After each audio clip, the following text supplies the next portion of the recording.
I take immense pleasure in introducing our keynote speaker and session chair, Dr. R. Parameshwaran, Assistant Professor, Department of Mechanical Engineering, BITS Pilani-Hyderabad campus.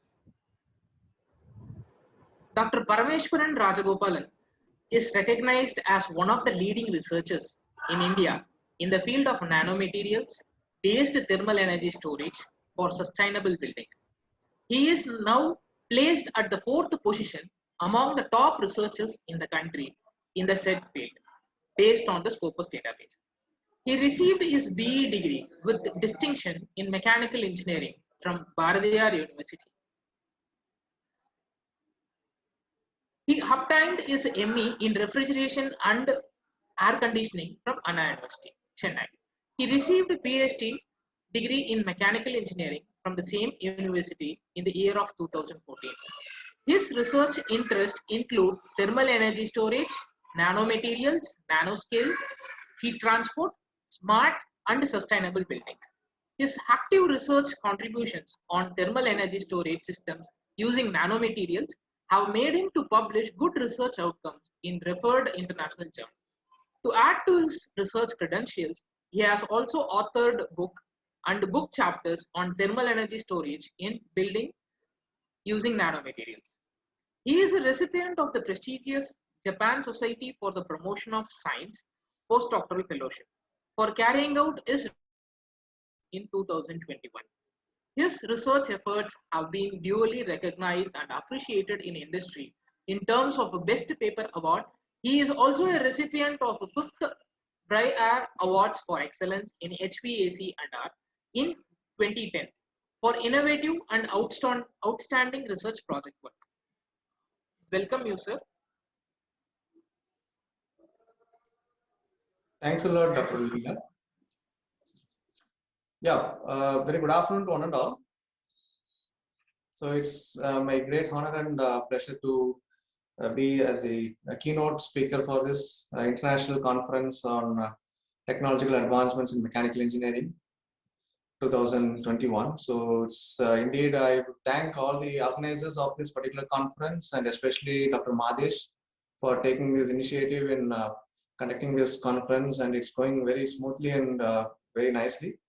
And also I would like to express my thanks and wishes to all the organizing team of this particular conference for wonderfully organizing this event. And I think the participants would have also listened to the morning session the expert lectures delivered by a professor from the Malaysia and also from Dr. Kaleshelvam, who was my PhD supervisor, and I'm indeed thankful to him for he showcased this particular area to me at first place in 2010, and then he showed the pathway for me to progress in this particular direction. And today I am proudly saying that I am a student of his supervision, and also we both have worked a lot in this particular domain for a decade. And also I'm indeed thankful to Dr. Madesh, because we both were also associated during our PhD times where we have interacted many times related to the nanofluids. That was his fundamental area of research.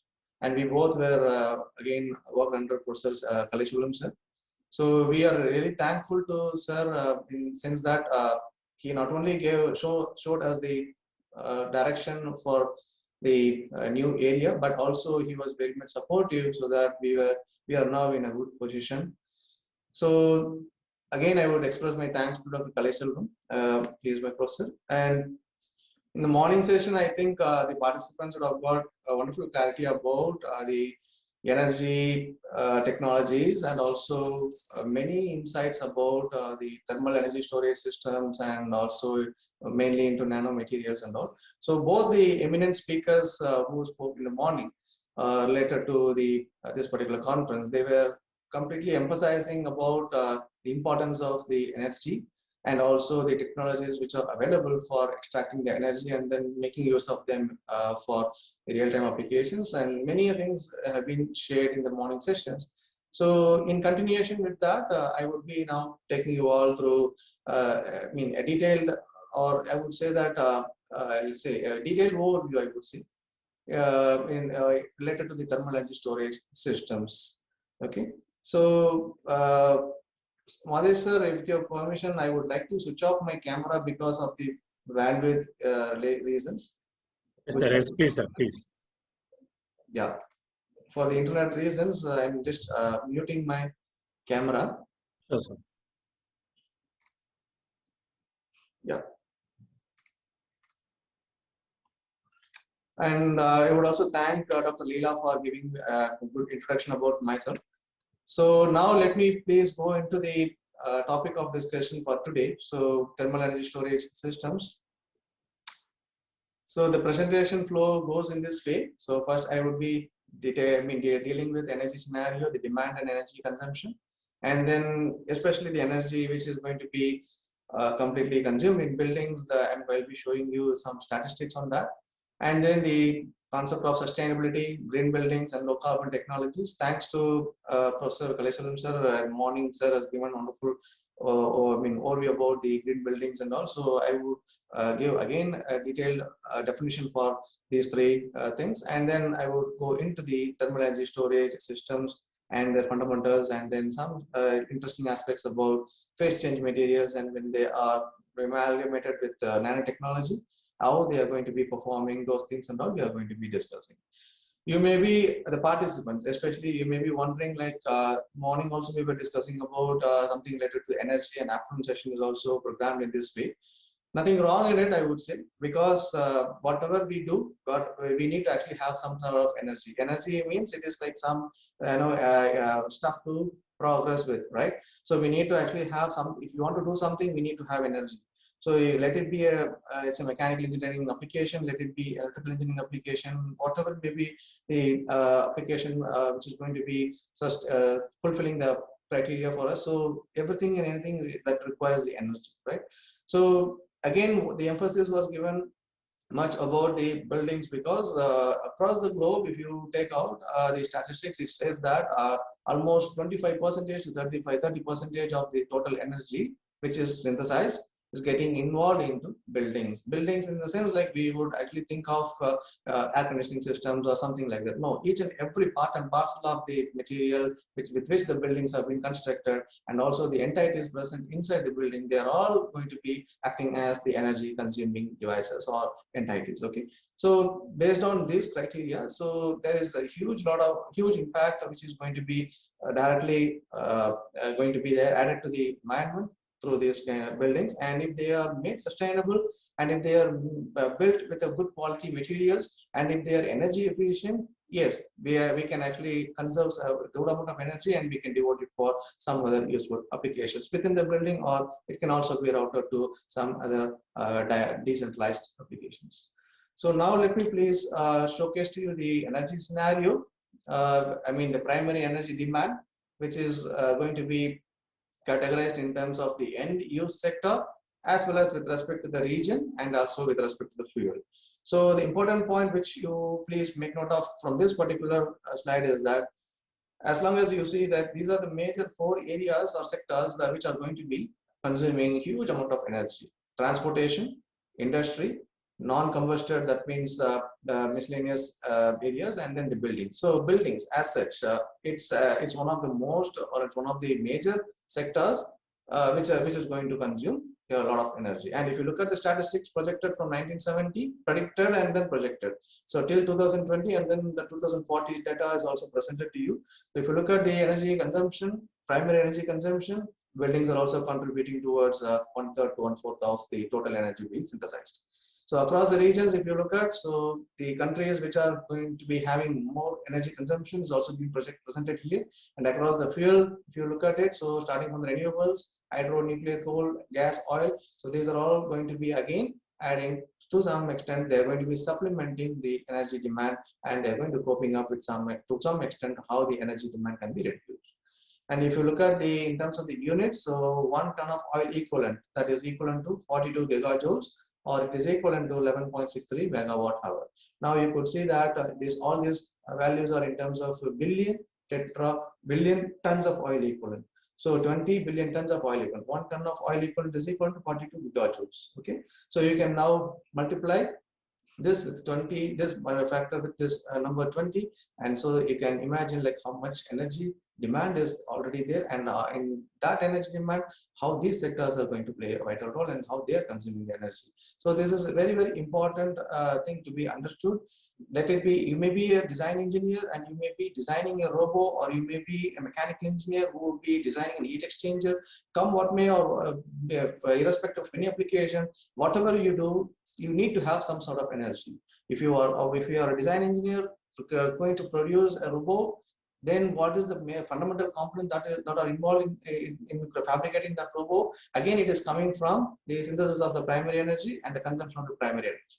So even we may think as if what is going to be happening when the LED bulbs or LEDs in our monitors, they are going to be consuming the power if we are not switching it off after the purpose is done. So how much energy is going to be consumed by these small devices? But if you, yeah, obviously it is in terms of milliwatts, but you can just imagine if there are thousands of laptops or let's say screens of this kind, and if they are going to consume 5 milliwatts of energy, let it be, and you can just augment it, and then you could see that the huge energy demand is going to be created across the energy resources, and we have to tap a lot of energy from the earth, and then again the energy consumption is going to be building up more and more.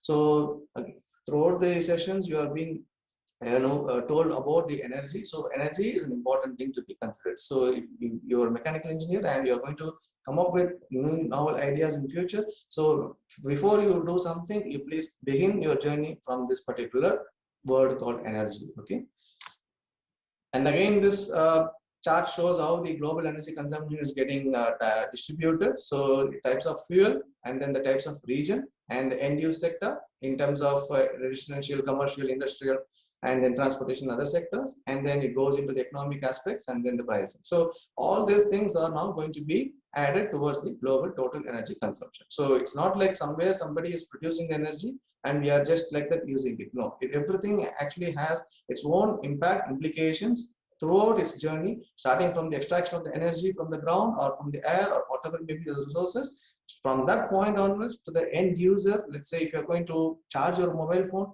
till that end energy flow is happening, and within the devices also the energy flow is taking place. And as long as possible, if these devices are manufactured in an efficient way, yes, the power consumption is going to be coming down. So power in the sense, it's going to be like again synonymous to the energy. So energy by unit time is the power. So it's all related to the time duration of how much time we are going to be using those particular energy resources. So again, moving into the energy which is getting into the buildings. Why? Because buildings, as I have shown in the first slide, like it's one of the major sectors which is going to consume 1/4 to 1/3 of the energy which is getting produced. So across the developed countries and comparing with the non-developed countries, other developing countries, so if you look at the GDP growth as well as the energy demand, so other developing countries, they do have a lot of things to do in the future to curtail some sort of energy challenges, and also to make sure that the devices with which they are going to produce the energy or with which we are going to actually use the energy, it's all going to be energy efficient in nature. Okay, so again the comparison goes in this way, or the prediction till 2040, if you look at it in terms of billion tons of oil equivalent. So again the final energy consumption is getting more and more in the buildings. Why? Because again I am emphasizing one more thing, that inside the buildings it's not only the HVAC systems they are consuming the energy, lighting systems are there, and again we have a lot of other auxiliary systems which would consume the power, even the ceiling fans, or even let's say the systems or the computer systems what we use, and even the mobile chargers. So each and everyone actually has at least one mobile with us, and to charge it we need to have some sort of energy outlet. So from where all these things are getting generated. So again engineers are working day and night to produce such a huge amount of energy, and you are all going to be the future engineers, and you please start your journey having this particular thing in mind, that whenever you start designing a system, yes, please devote your time at least to some extent on the energy aspects. That means to conserve energy or to make your devices energy efficient.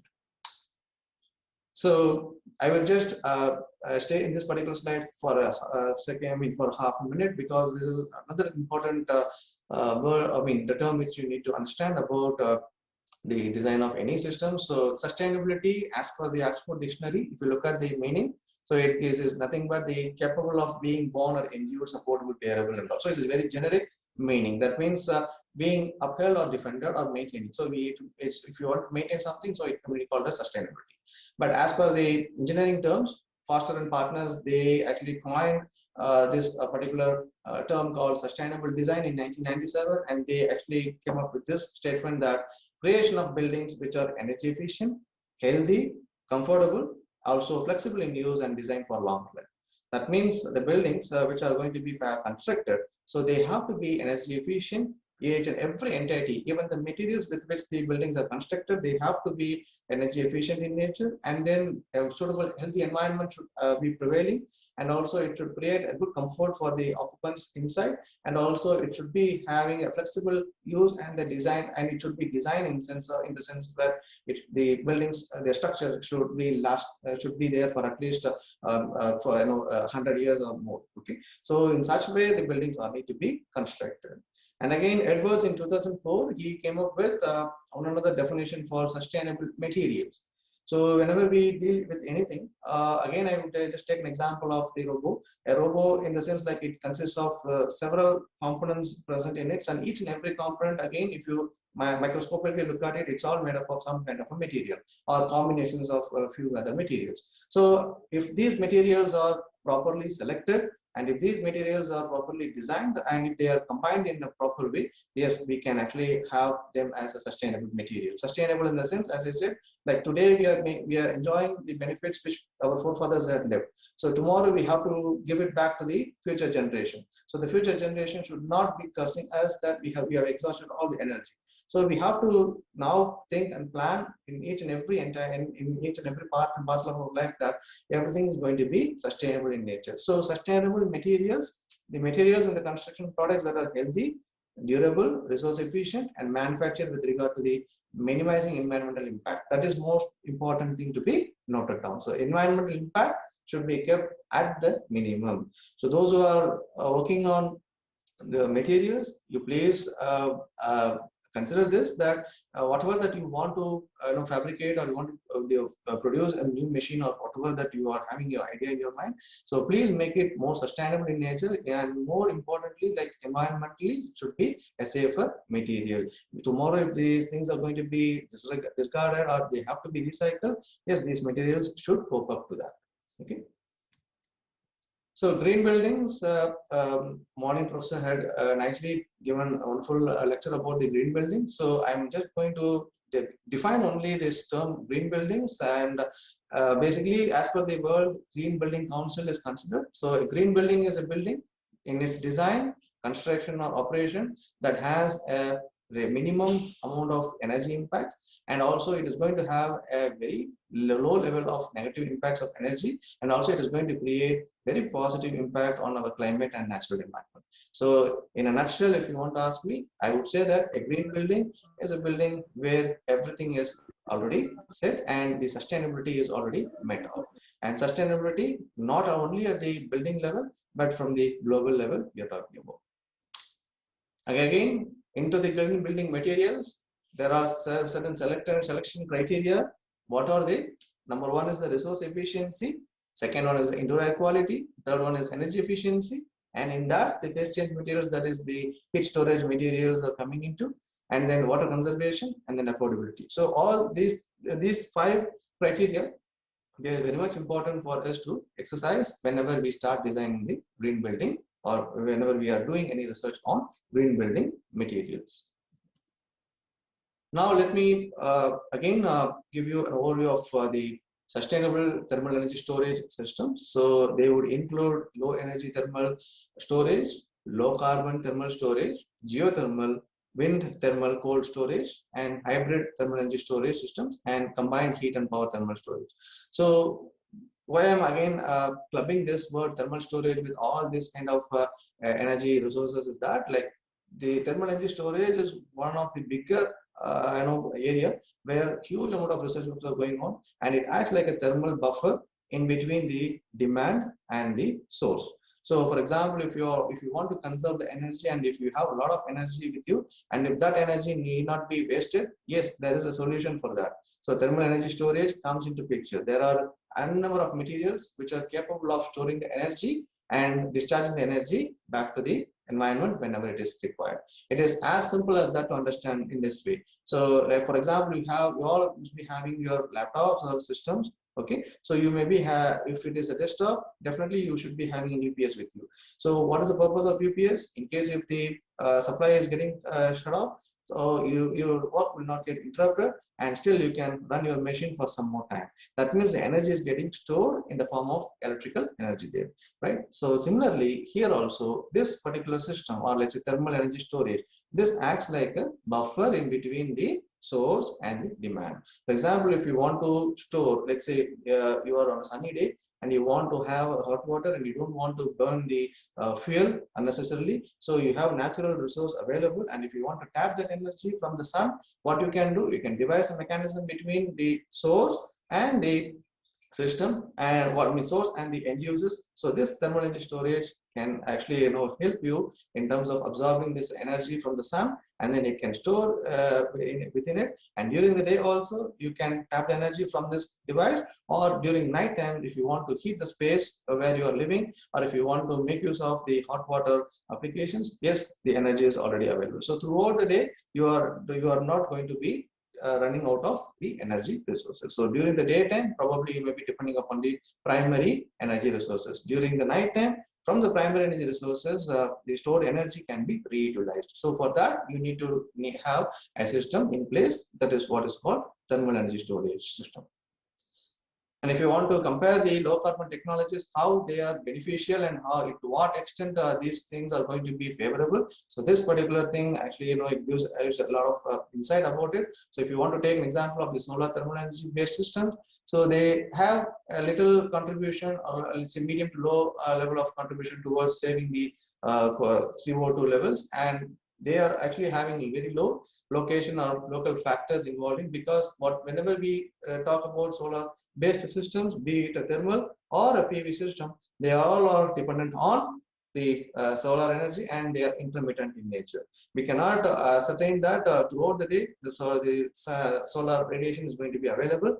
Probably they may be getting diverted, or there may be clouds in between. There can be some sort of obstructions in between. So even let's say if we want to tap the energy from our building, I mean the building which is present alongside of our building may be taller than our structure. So probably during a part of the day, the shadow will be falling on this device, and that is again going to deteriorate the performance of your system. So a lot of factors are in between to tap the energy from the sun. So again, we have to, as an engineer, we have to take care of to what extent these factors are going to be favorable, and also to what extent the challenges are going to be curtailed. Okay. So there are again a lot of low carbon technologies. I'm not going in deep into these things because this is again a topic of debate and future discussion. So I would limit myself to the present topic of thermal energy storage systems. So I just wanted you to want you to get exposed to these type of low carbon technologies, because tomorrow if you are going to devise or design as any kind of mechanical engineering system, or it's a combination of two or more allied areas of interest. So please always start your journey from the energy, and also if you can contribute to some extent by making use of these low carbon technologies, that's really a wonderful thing to do. So again, sustainability, if you want to put it into one particular shell, so you have, let's say, you could see that the various stages are there in terms of the development of the energy efficient buildings. So on top of everything, we do have environmental impact on acting on onsite, and then economic growth and the self-sufficiency, and the other one is the cost effectiveness, and then the fourth one is about the technological advancement. So all these major four factors are also going to be as part of this particular development of the energy efficient buildings. It's not that easy to say that yes, with some materials which are available we can construct. Yes, a lot of construction works are happening in that way. But as engineers, we since we have been into this particular knowledge of energy and its usage, so please always develop a system which are going to be energy efficient, be it a building or be it some other mechanical engineering component, whatever it may be. So again, probably I think morning you would have what this particular idea, sir would have explained you well about the heat entering into buildings from different sources. So, I mean, I will just summarize it like whenever we actually want to produce a comfort environment, so we need to now tackle with a lot of sensible and latent heat infiltration that are going to take place inside the building, and also from the outside environment, a lot of sensible and latent heats are going to be added into the building, thereby the heat gain or the heat loss from the building or to the buildings, they are going to be predominant throughout the year. So we need to devise a mechanism in between to take out or to produce a better environment for the occupants present inside the building, and at the same time we need to actually devise those systems in a much more efficient way. So energy efficiency is not that only, let's say, it's not that in terms of making a number of turns in your electrical motor or just making some combination of materials in between to make it energy efficient. No, it's all like from microstructural aspects. You need to in detail you have to go in and then you have to come up with a clarity that yes, compared to this material is highly energy efficient. Okay, so a lot of thought process need to be implemented. I mean, as long as we are talking about the energy savings and energy efficiency into consideration. And again, the thermal energy storage, if you look at it, so as I said, so it is actually a system which is in between the energy, the heat source and the load demand. So there is a huge demand for which we need to provide the enough energy. So to cater the requirement of the demand, we need to actually tap the energy from the source. And if we can actually have one system in between which can actually charge during the daytime and in which it can be again discharged during the night time. So yes, the energy supply can be maintained throughout the day, throughout a particular 24 hours of time, and also we can exercise the amount of energy which is stored inside this thermal energy storage system, and we can tap the energy to the maximum extent possible. But it's not that easy, again I'm saying. So this energy storage medium also requires a lot of research work to be done. It's not just like that we can put some material which we think that as if it will store the energy. No, we need to do a lot of things, and many researchers, they have done numerous research works have been conducted in the recent past, and now I would say that thermal energy storage systems are much matured enough to be implemented for real-time applications. Okay, so there are some fundamental equations behind to design your thermal energy storage systems, but basically it starts from the sensible heat storage and then the latent, and then it goes into thermochemical. So there is no hard and fast hierarchy to be followed, but as long as you are dealing with sensible heat storage materials or medium, so you can go with this particular logic of Q equal to mCp delta T. As you, I think you almost be knowing the relationship between this mCp and delta T. So Cp is actually the major factor, or let's say the parameter which is responsible for storing the energy, and also when the material is about to discharge it, so the material should be having a higher Cp. So again, delta T, we know why the delta T should be there, because only if delta T is there, the energy flow happens, right? So again, yeah, it again decides the quantity of the material which is supposed to be packed, or how much quantity is required for storing this much amount of energy. So again, if you are going to deal with the latent heat storage, then you need to again bring in the factor, or bring in one more parameter which is called as the latent heat of fusion, or let's say crystallization. So depending upon the requirement, whether it's cold storage or it's going to be a solar hot water application, so we need to carefully select the particular material for our application. And again, the aspects of this, I'm not going to go in detail, because already I have told like the same thing I have just highlighted here. So I would just like to skip these two slides. And coming to the classification of the thermal energy storage systems, as I said, like we have three things in mind. One is the sensible, second one is the latent, and the third one is the thermochemical. And into the latent thermal energy storage systems, we have the phase change material, and as the name suggests, phase change. So when water becomes vapor, it is actually, let's say, liquid water. When it converts into vapor, that process is called as phase change, right? And again, when the steam actually condenses into water, again it is called as the phase change. Same thing holds true when you bring down the temperature down to the scale of 0 or below for water. That means at 0 degrees Celsius, theoretically speaking, water freezes, right? That means it actually changes its liquid state to a solid state. So when let's say this particular medium, when it is changing its phase, so it has a huge capability to store the energy, and when it is melting, it has a huge capability to release the stored energy. So this is a fundamental thing with which all the phase change materials, they are going to be working.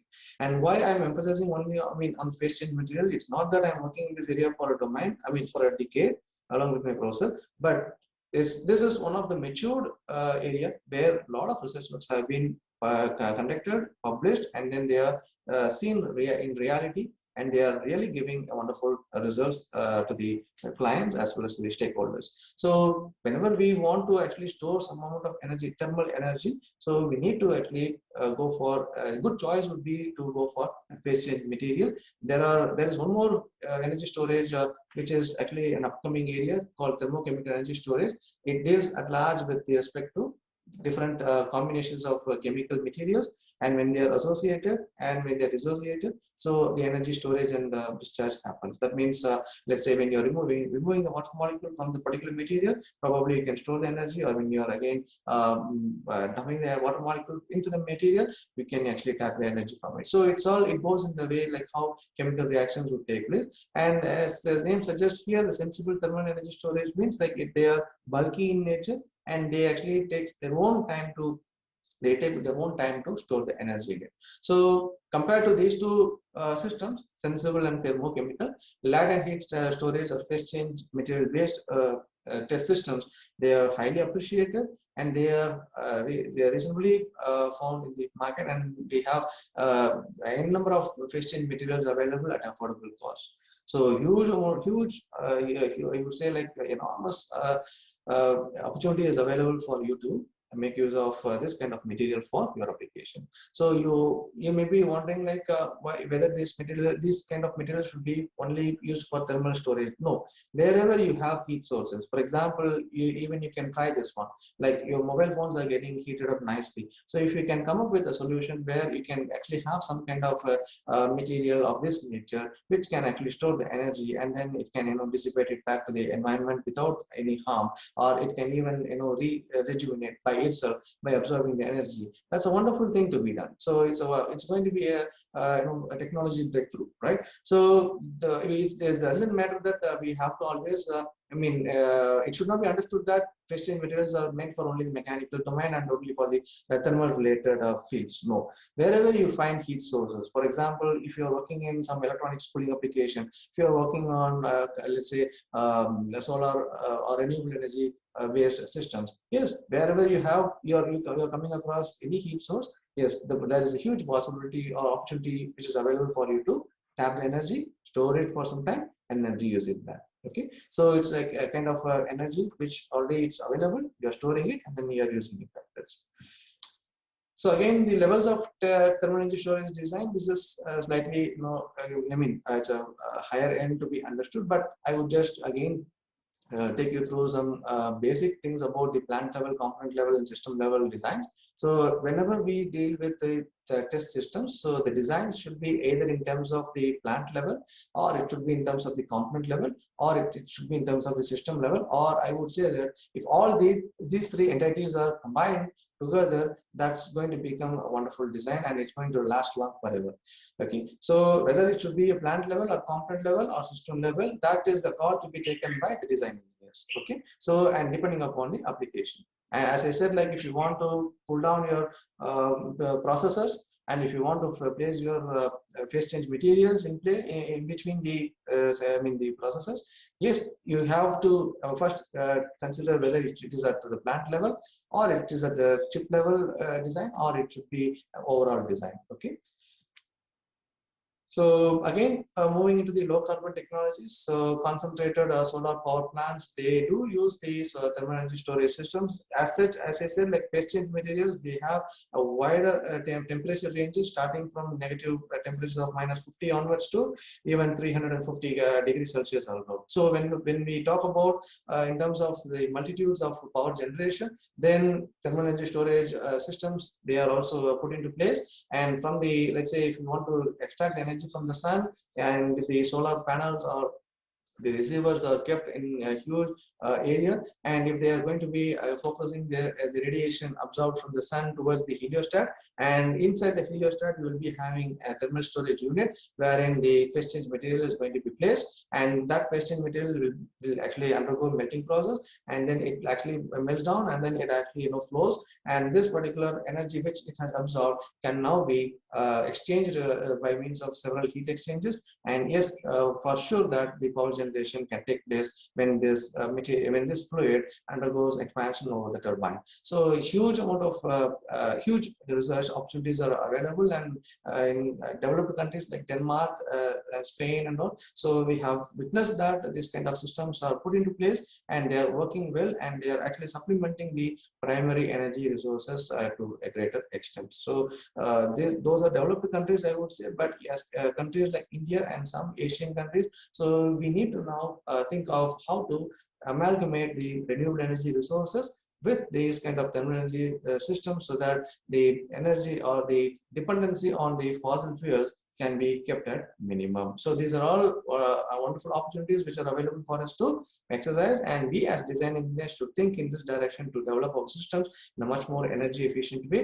And these thermal energy storage units are going to give a huge hands for us, and really they are going to be helping us a lot. But it's all like, it's all nothing came from the space, but we are as a design engineer, we need to think of how to take how to inspire from different disciplines, and how to tap the information and data from the other disciplines, and how to design our system so that something is in between, some material is in between, which can store and release the energy depending upon the requirement.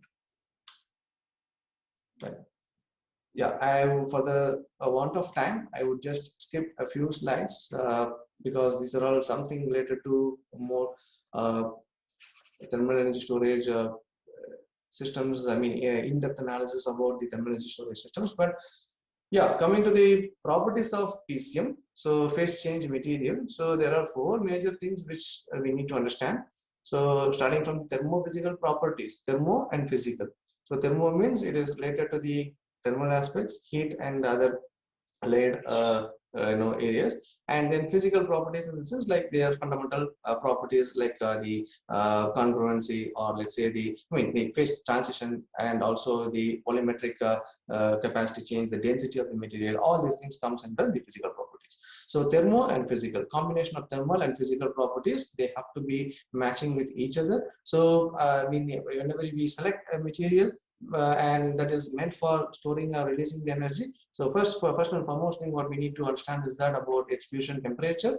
At what temperature the material will undergo the melting process, and at what temperature the material will actually change its phase to a solid material. So if the temperature of crystallization and the fusion temperature, both are really important. And again, the latent heat of fusion, this particular parameter decides like the amount of energy that can be stored or released from the material.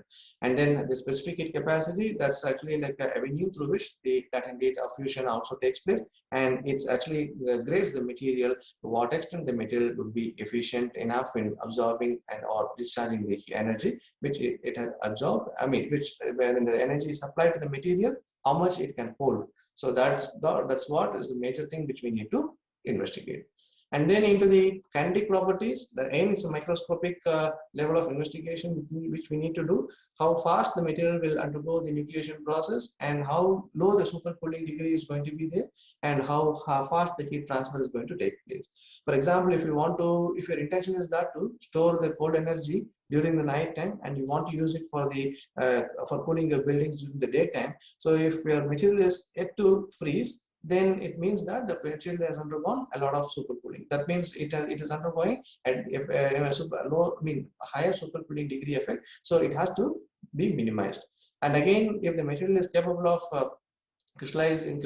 undergoing of certification at a much faster rate, it's a very advantageous thing to be told. And again, it all depends on the rate at which the heat transfer is going to take place. So again, these things are major things to be considered.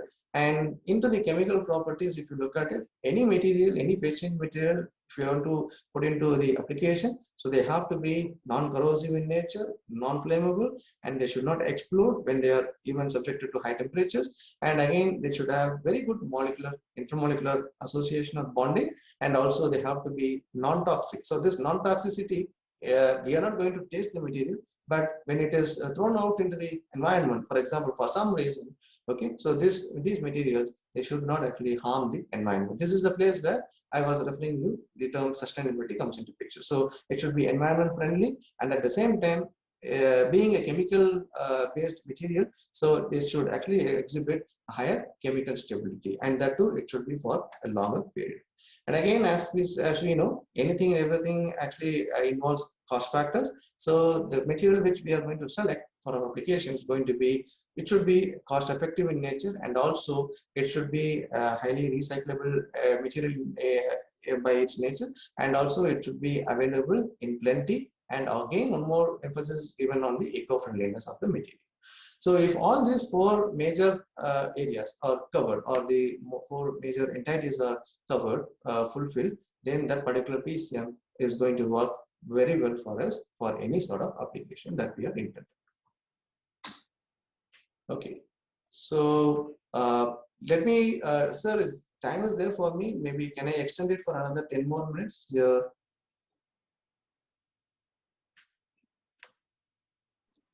Yes, sir. Yes, sir. Yeah, thank you. So now I would just brush up through one or two slides, which, because as I said, like these are some of the intricate things which are supposed to be understood on a longer time. But the encapsulation technology, I think it's not going.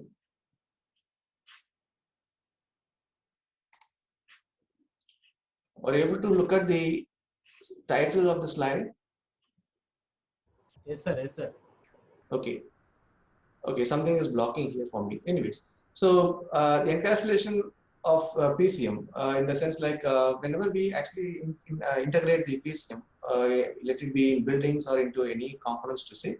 So the phase change material, because of its nature of undergoing melting and freezing, so during melting process it becomes a liquid, and then during solidification becomes let's say it freezes and becomes a solid. So during this phase transition process, when it is actually converting itself from solid state to the liquid state, so there is a huge possibility that the material will flow out of the matrix. So to in order to avoid such type of untoward event, so we actually people have started designing this kind of phase change materials in a way that, like, they can be, whenever they are impregnated, they are not going to be leaking out from the matrix. So there are different techniques which are available for us to exercise. The first one is about the direct impregnation method. We can directly add to the matrix, but we have to see to that the material is not coming out. But that's actually not a wise. It's not a good method to say, but still, for many applications, they do go with the direct impregnation method. But the efficiency of this particular method is, it's a big question. And into the micro encapsulation method, what actually we are now doing in our laboratories is that, like, we are trying to synthesize the encapsulated PCM, and that to a micro level, and there will be a shell which may be made up of polymeric material, or let's say metal matrix material, and inside that shell we are going to actually embed, or we are going to keep our PCM nicely encapsulated in it. And there's one more method through which we can arrest the leakage of phase change material, which is through the shape stabilization of the phase change material, where again we are trying to encapsulate the material, but it's not through the mixing of some chemicals and all, but it may be through it can happen through vacuum technique. That means through vacuum impregnation, we can actually contain the material within the matrix, and they are going to be staying in that material, in that let's say matrix material for longer period of time, and they are not going to come out of the matrix as well. So this vacuum actually it prevents the material from coming outside. So they get the phase change material gets nicely interlocked with the matrix of the surrounding material. So into the micro encapsulation of PCM. So as I said, like this is the blue colored one. If you consider this is the PCM, so this PCM is now going to be covered with a shell material, and this shell material can be made up of polymeric material, or it can be even metal matrix material. But still, a lot of research works are going on in terms of creating the microencapsulated PCM only through the use of polymeric materials, because the process through which we are trying to fabricate microencapsulation of the PCM is actually, it's very easier to make use of the polymeric material rather than to have a metal material. But the process of the shell material over the core, and if the material is made up, shell material is made up of polymer, then we have a lot of other challenges to be faced. That means the core, the PCM, which is essentially required to undergo the freezing and melting process, would not actually undergo the way how we think of, because of the presence of the shell and because of the polymeric material present outside of it. So polymer, we know as such, it's a low thermal conductivity conducting material. So due to the poor thermal conductivity, the core, that is the PCM, is not going to undergo enough or the desired phase change process. So to avoid that, to overcome this particular challenge, a lot of research works have been conducted, wherein they have actually decorated the shell material with metal nanoparticles, or let's say this particular PCM itself we first impregnated with or infused with nanoparticles, and then it will be coated with the shell. And this kind of combination works they have been carried out, and a lot of successful outcomes have been published. And I think you can also refer to the recent research works wherein these kind of materials are manufactured. And I would say that there are n number of manufacturers who are available across the globe, who are capable of synthesizing the microencapsulated PCM, and they are readily available, and they are also available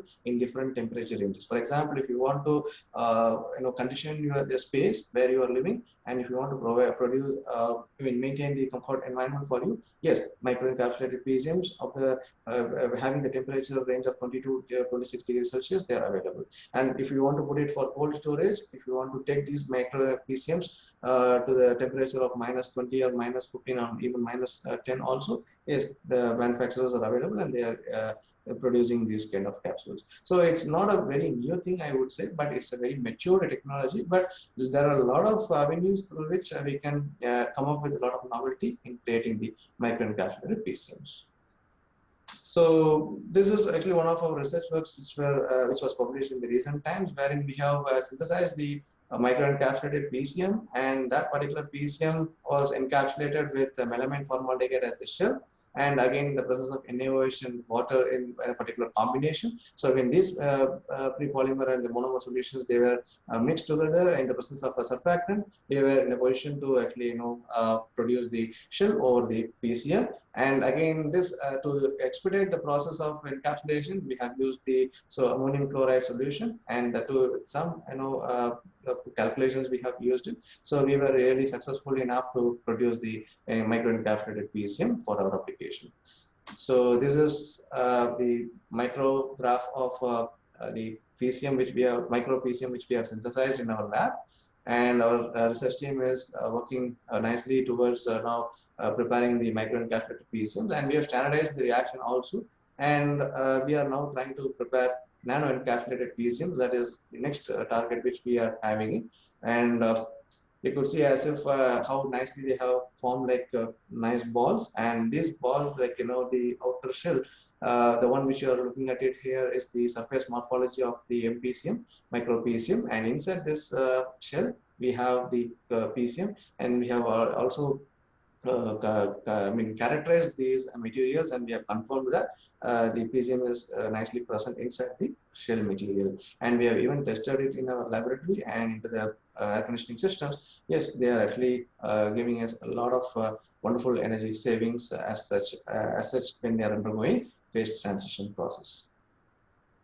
Again, there are a lot of influential factors related to the micro encapsulation of PCM. So one is about the particle mean diameter, thickness of the capsule shell, and again the concentration in terms of mass percentage or weight percentage of the PCM with respect to the total mass of the capsule, and again the duration of the process. For example, if you are going to prepare it through in situ polymerization process, and how to what extent or to how much time the process is going to take place. So it again depends on the several other chemical reactants present in the solution, and again the duration of the process is one of the major factor which is going to determine the size and shape of the particular particle, and then the type of reticulation agent mixed during the preparation. So as I mean, since this all these things are happening at micro and nano levels, so we need to properly control the reaction and its allied parameters, so that we will be able to produce the capsules of this kind, and they are going to serve the real purpose. Yeah. So again, I'm just moving ahead, and this is actually the passive cooling technologies with PCM, where we can actually make use of the PCM. We can directly impregnate the PCMs into the walls or into the building components, walls or roofs or even the floor, wherever we wanted to do. Yes, we can actually impregnate the PCMs, but we have to, before doing that, there are a lot of prior research works we need to refer to, and also we need to come up with a good combination of the PCM with respect to the building materials. As such, we cannot actually, let's say, add 1 liter or 1 kilogram of PCM directly into the building materials, but there are quite a number of calculations behind, and we need to first understand the physics of the building and how it is going to be becoming an energy efficient building through the PCMs. It's a wonderful thing to be understood, and as I said, like because we are working in this particular domain, I'm showcasing you the structure of the building materials and how the PCMs are impregnated in them. But nothing should stop from you exploring the possible options available for you to amalgamate or combine the phase change material for your applications. If you are working in robotics, or if you are working in some kind of 3D printing, yes, still the PCMs, to some extent, they are going to be helping you in terms of conserving the energy. So don't restrict yourself only to this particular area. That means it's not only the PCM is not granted that it is going to be going into the buildings. No, it is wherever heat source is available. Yes, you have a wonderful chance to conserve the energy, and even you can put the phase change material into your automobile exhaust. That means you can see like huge amount of energy is getting liberated into the environment, it is getting emitted, and it is getting wasted unnecessarily. And if you can tap that energy, and if you can devise a simple component in between, and if you can, infuse the PCM into that component where the exhaust gases are going, yes, the process of heat exchange can take place there, and yes, we can increase the energy efficiency of the engine. Okay. So like that, the PCMs have got a variety of applications, and this is one application where the PCMs are integrated with the air conditioning systems. So air handling unit is there. So this is actually the building side, and this is actually the cooling plant side. So in between we have the thermal energy storage. So the cooling plant, the chiller, when it actually operates. So if you are charging the storage tank here, so part of the fluid will be circulated through the thermal storage tank, and then the phase change material will undergo the process of freezing, and then it will nicely freeze, and then it's now very cold in nature. And during the daytime, what we can do is that we can route the water coming from the building side to flow through this thermal storage tank, and then the energy can be tapped and then it can be reused. So like that, we can actually do a lot of wonders using the phase change material. So this is why we call it as active cooling, because we have to circulate the fluid, we need to actually have mechanically assisted devices like pumps, or let's say for the air handling side, we need to have some sort of blowers or fan to throw the cold air to the space. So that's why we call it as an active cooling system. The one which you have seen here is termed as the passive cooling systems, because the energy getting stored as well as when it is getting released, it's all going to be taking place with respect to the change in the surrounding temperature, and due to the density difference of the air, which is going to be responsible for absorbing the energy from the PCM, and also to throw the heat back to the PCM. So no mechanical assisted devices are present in between to transfer the heat from the PCM or to the PCM by any means. So it's all going to happen naturally. right? This is again one example of the cold thermal storage, and this is again an extended application of this particular application. And again, there are thousands of phase change materials available in the market, and a lot of new phase change materials are also coming up. And this list, it's not the complete list. It's just only a list of major PCMs which are being continuously explored and researched. So these are some of the phase change materials which are even available at large in the market. So if you are interested to make use of the phase change materials for your upcoming applications, if you want to design the phase change materials for your systems, yes, you can always refer to standard literature, and from there we can actually have all these materials purchased, or because these things we cannot manufacture, but these are chemicals which may be used for some other applications, but you can again transform those materials for your applications through this energy storage technique. Right. So with this, I'm actually closing my talk for the want of time. So because I think in the morning sessions, eminent speakers, they have covered about the nanotechnology and all. So if you have any specific doubts about nanotechnology or the phase change materials, you are most welcome to raise it now. I'm done with.